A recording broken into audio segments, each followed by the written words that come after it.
Welcome back to the GSL. I'm Tasteless, and with me is my nerd hetero life partner, Artosis, and we are here casting the final best of 3 for today in the round of 32 at the GSL. Yeah, and this one's going to be pretty exciting because it has Golden Mouse winner, StarCraft 1 legend, aLive from the team StarTale.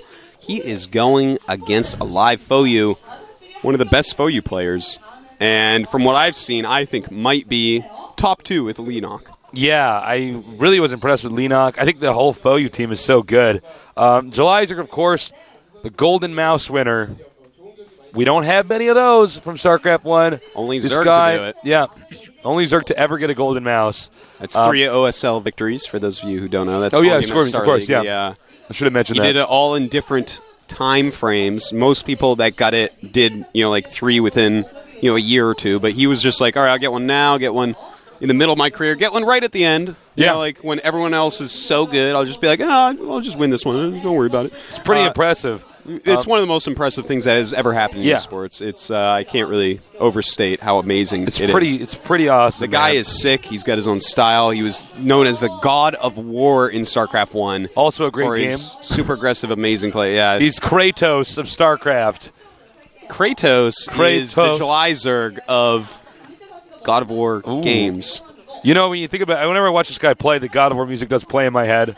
Poor Kratos is like ripping people up. It's like Kratos, and he's just like ripping people's arms off.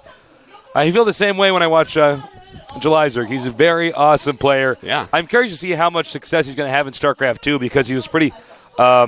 He was able to, as you said, kind of make his appearance and show how strong he was in different phases of StarCraft 1 history. So I'm curious to see if we're going to see some dominance throughout the StarCraft 2's history here at the GSL on the left. We've just been talking about him the entire time. It's aLive. His achievement is a StarCraft 1 legend. Yeah, that's quite an achievement. Over here at the far right, it's aLive FoU. FoU kind of in aLive's, or aLive rather, in FoU's shadow here. Excuse me, in aLive's shadow. That was not coming out very easily, was it? No. Now, we don't know, though. aLive FoU could take out aLive. He already took out OGS Zenio in the round of 64, and Zenio was the guy that took out Hydra and many other good Zerg players in Season 2, so you never know. I gotta say, it's hard for me to say because I'm actually a huge aLive fan. I'd love to watch this guy's play all the way from StarCraft 1. He's always been one of my favorite players ever to watch. He's just so talented, so hardworking, but I almost feel this dread in the pit of my stomach that aLive is going to eat July alive. It could happen. aLive FoU, he's definitely got quite a good amount of Zergs to learn from. Yeah. Now, the maps won't be too impactful in this case because it is a mirror matchup, although our first map might have some role here. It's going to be, a Delta Quadrant, Zelnaga Caverns, and Steppes of War. Yeah, and it's actually ZBT. I don't know what's going on with my brain today. Excuse me, guys. Taste. I'll forgive you. But, I dropped the ball. aLive can get as aggressive as anyone. So, maybe Delta Quadrant, Steppes of War won't be quite as bad for him like they are for Kyrix. You watch Kyrix play, it's like, well, he doesn't really care what map it is because he's so aggressive. We'll have to see. Can he adjust these maps? Pillsbury Doughboy picture. Yeah. There's a shot of aLive now. And, I'm sorry, go ahead, Artos. No, I have nothing to say. You got nothing? All right, I'll take over. So ZBT, we've casted a lot of ZBTs here, round of 64 and round of 32. A lot of Zergs are getting eliminated, by the way. Yeah. By these Terrans. A lot of it, obviously everyone's very good, but a lot of it has been, we've seen a lot of Steppes of War and Jungle Basin for Zergs, and those are 2 hard maps to win on. Yeah, one hard for the early game, one hard for the mid game. So that'll be pretty interesting to see what aLive has planned on some of these maps. Yeah. Delta Quadrant is a map that has huge roles positionally in TDZ. Zelnaga Caverns, pretty safe map for everybody. Everybody kind of agrees it's a good map. Steppes of War is a final map, so if you go to a third game, that's going to be tough for aLive. Yeah, he's going to have to pull something crazy out. Normally we see Zergs do some crazy all-in strategy on that map, but when it's the third map, man, it hurts to lose on an all-in. So it's rough. Yeah. We've seen a lot of interesting rushes with Terran against Zerg on those maps. We've seen Zerg come up with some pretty creative solutions to deal with some of these rushes. Now, remember, aLive FoU, pretty deadly. aLive, a legend, from StarCraft 1. I can't wait to get this started. In fact, speaking of which, the countdown has begun, so get ready.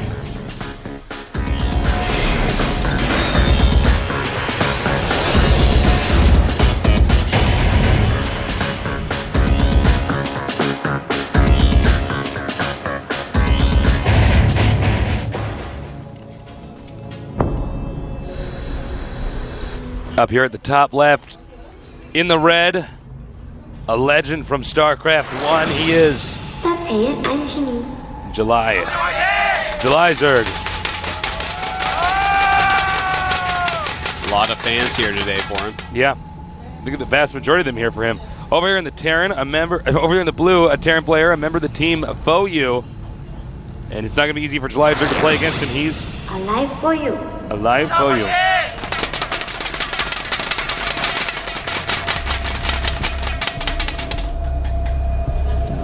Now I'm curious how aLive FOU, being a much younger player than July Zerg, about 6 years younger, feels playing against somebody like July Zerg, because obviously if you're a StarCraft 2 pro gamer, and to this guy's age, you're probably watching July Zerg play on TV back when you were a kid. Oh, definitely, and that has to factor in. I mean, you have to feel something tasteless. I mean, I've been playing StarCraft just as long as July, but I watched him in like every match he ever played, so yeah. If I were to play him, I'd be like, oh my god, it's July Zerg! I would be doing the same thing.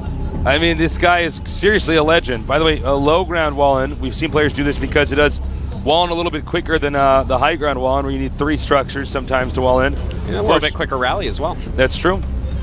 And it, of course, when you wall in quicker, why would you want to do that, you ask? Well, it blocks him from scouting. You might have a second barracks up there, you might be going gas as we see, you might be making a command center. You just don't know, Tasteless. Yeah, you don't. And that's why you want to block it from that intel, because that way he has to respond to more things. Now, July Zerg getting speed first. Very safe, very July Zerg-esque. Yeah. Of course, with speed, you can take out any early attacks pretty easily, as well as pick up incoming workers that are going to be used as scouts. Yeah, you get some really good map control early on. It helps out with your scouting a bit, makes you very safe against everything but Hellion openings. But here's the thing, he is gassing quick. We could see a Hellion opening, and if he does a really well-executed Hellion opening, look at that natural, Tasteless. It's far away from the ramp. It's going to be very hard to actually block with Speedlings against a good number of Hellions. Yeah, that is quite true. Delta Quadrant's an interesting map. I'm curious to see how this map would be played out if we did not have the destructible debris over here, and Zerg could fast expand on it. Yeah, it would be a completely different map. It might even turn Zerg favored. Yeah, who knows? I think so. Right now, Zerg's burden is, of course, to try to keep his second base alive on this map, while Terran could do so many different things to hurt the Zerg. Quite true. There's a cliff to abuse. There's a really wide open area if they did go Speedling. And, I mean, he is getting the factory, as we see there. Yeah. So, you could see some heavy teching coming up here. Yeah, we might see Tekken. We could see those Hellions as well. Maybe even a Hellion Marine attack. Yeah, that would be pretty good, too. Yeah. Since most Zergs are forced to get a quick pull, just as July did in this case, the hatchery does finish later, which means you can have a timing attack on that before it's finished, or before a spine crawler is completed there. Before your creep is spread as well. The creep really important for Speedlings against Hellions. Back here at the Terran's base, we have an add-on here, Tech Lab. This could be for the Blue Flames. Definitely a possibility. We're going to find out. Marine's chasing out those Zerglings, and he's going to try to scout again, but July ain't going to have none of that. Very interesting from aLive. He is getting the add-on to this, and not Blue Flame Tasteless, but in fact Siege Tanks. Yeah. So I think we're going to go ahead and see an expansion coming up from aLive FOU. Siege Tank expands so safe. Any Baneling attacks aren't going to work. You just run your SCVs, let the Siege Tanks clean them up while they're in siege mode, and it's just an uber safe opening. Uber for our German viewers. Uber. With a couple dots over the U. Yeah. I know esports is pretty big in Germany. It is huge, actually. man. It's kind of exciting to see how esports is growing everywhere we go. I was lucky enough to get over there for an IEM tournament, and I tell you what, man, what a scene. It is absolutely phenomenal. I love Germany. Yeah. If I wasn't living in Korea, I'd be living in Germany. Well, there's esports is just getting bigger and bigger over here. Over in Germany. It's very exciting. China, of course, another one of these fronts where esports is just exploding. Definitely. And Sweden as well. Now, GSL playing so awesomely. This is the safe type of play I love to see. Notice his Baneling Nest is going to finish right along with that hatchery. You know, he's already gotten a little bit of intel, telling there's quickest Baneling speed I've seen from a pro Zerg. Now, one thing I got to point out is that Terran is not. Terran is actually going to get 2 more barracks over here and crank out some Hellions, so he's only going to get 1 of those siege tanks. I thought he was going to get more. This might be just used to scout. We're going to find out here. Here's the expansion coming up. Now, you know, we don't know, or either GSL does not know exactly what aLive Foyu's doing. So he has gone and made a Baneling speed, rather, very quickly, so that he can stop any sort of rush attacks. And I love to see that, Tasteless, because not enough Zergs do it. If you don't know what they're doing, just get Baneling speed. But nice job, takes out the Hellion over here. We just had an amazing scan right on top of the Spire and Baneling's Nest. So Terran's in the know right now. Yep. The expansion going up. SCV's coming over here, transferring. Tasteless, click on every mineral patch. You're very quick, Tasteless. I'm good. I'm quite impressed. Here we have the destructible debris almost gone. He's going to be able to expand there pretty quickly. 7 mutas on the way. And he's going to want to take that expansion right now, as he is doing. Terran is pushing out. I don't know if this is going to be an attack or not. This is actually kind of dangerous, because if they see if he sees it coming, he makes a bunch of speed banes, and suddenly you lose everything. And I mean, you're not going to come back against GSL from that situation. Now, he is morphing some. Is this going to force Stim just finished. So this is a timing attack based around Stim. He can cancel this hatchery in a moment, right before it dies, clean up this army, and he's going to be feeling pretty good. Did he actually not cancel that? No, he did not. It was just destroyed. And that actually did not go how GSL saw it going. Loses his Banelings to the siege tanks, and has pretty big damage dealt to his mutas by the Marines. Muta's now coming southward. He's actually going to try to intercept. Nice move. Going to clean this army up now. But, you know, he didn't clean up with quite the efficiency he would have wanted. I think he thought he was going to save this at the last second, but Terran was doing a good job of focus firing that. Yeah, so definitely nothing there went really how GSL totally wanted it. It was actually a very important situation in the game. He could have gotten quite far ahead, but instead it's a pretty close game right now. Yeah, I would say even exchange thus far. Yeah. But no, Diaz coming in here and trying to take out some SCVs. Muta's being chased back. And look at that. Turrets are finishing just in the nick of time. Perfect timing on those turrets. You know, when you have the great Zergs from Foyu to prax against, your timing is going to be pretty sick. And against players like Leenock, who I think is probably even better than GSL, and you know, Golden, they're just amazing Zerg players from to prax against on that Foyu team. Muta's regrouping. Tasteless. And he's going to take 2 gold bases. Double gold expand. Pretty wild. Now this is a problem with one like this, is that later on in the game it's much more susceptible to being attacked. Yep. You see, he wants to bait aLive Foyu into stimming. Making a bunch of Banelings right now. Whoa. Whoa, he scans and GSL, sees it. And he's going to want to lift that depot up. Does have some siege tanks behind to deal with any Banelings that try to get aggressive on him. GSL does have the gold base up. Now, this is an important moment in the game. As he drones up both these gold bases, he's got to get some sick macro going. In fact, he should be adding some additional hatcheries, because when you get those gold bases, when you're going Mutaling Bane, you need some extra macro hatcheries. Yeah, you get a lot of mineral buildup. You can't really spend it on Lings and Banes, and mutas are, cut down by the gas. So you're really not spending a lot of minerals on anything. But this is an important moment for our Terran player. We're going to have to see how he reacts to this. Is he going to expand? Is he going to attack? Because Jelizerg's economy is about to be pretty good. Yeah, definitely. A moment where Terran's going to have to do something. You can't just sit back here. There's no way Terran can expand to both the gold bases right now to catch up. So he basically has to attack the Zerg. He has to take out at least one of these gold bases, ideally both, or ideally kill the Zerg. But if the Zerg survives this without losing a hatchery, I don't think things are going to be going too well for our Terran. No, not at all. And it is becoming time, Tasteless, for the attack. There's not a whole lot of Banes, making a lot more now, though.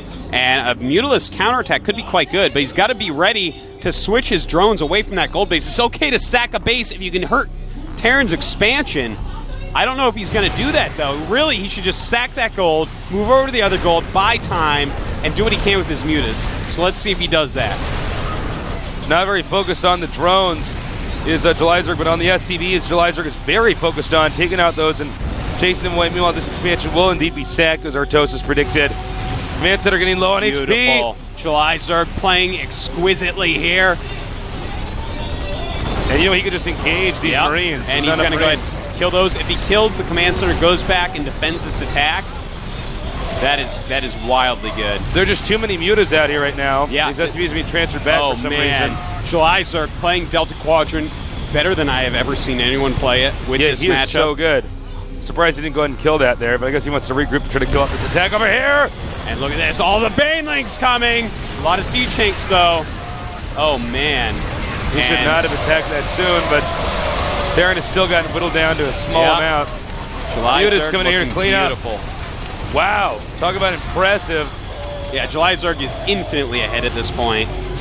Take a look at this supply after that, 110 to 52. Wow. And there's really not going to be anything that our Terran player can do here. aLive Foyu, despite being amazingly good, Jelizerg just playing strategically superb. Superb play. Now takes out that medevac. Oh, this is actually, you know what, that might actually be too much. That was bad right there. Yeah, that was bad. Got way overzealous. That's something that would have worked in StarCraft 1, absolutely not in StarCraft 2. Well, Zerg's now double expanding again to make up for his losses.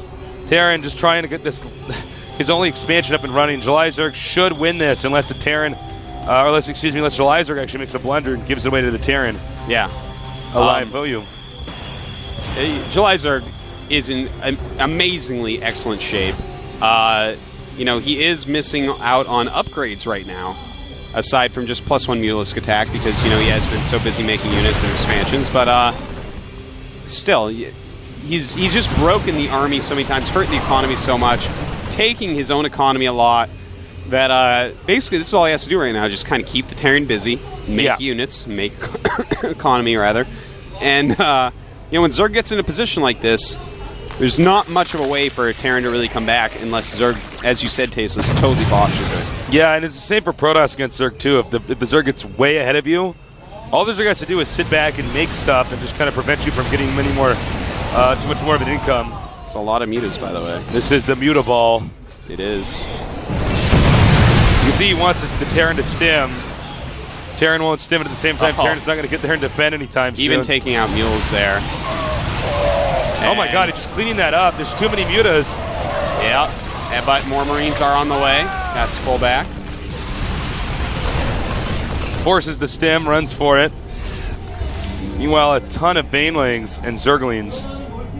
Yeah, Jelizerg is looking to max here. He's so far ahead on supply, about 100 ahead, 160 to 60. Goodbye, Command Center. About to see an all-encounter by aLive Foyu with so few units. aLive Foyu has to make this work or the game's over.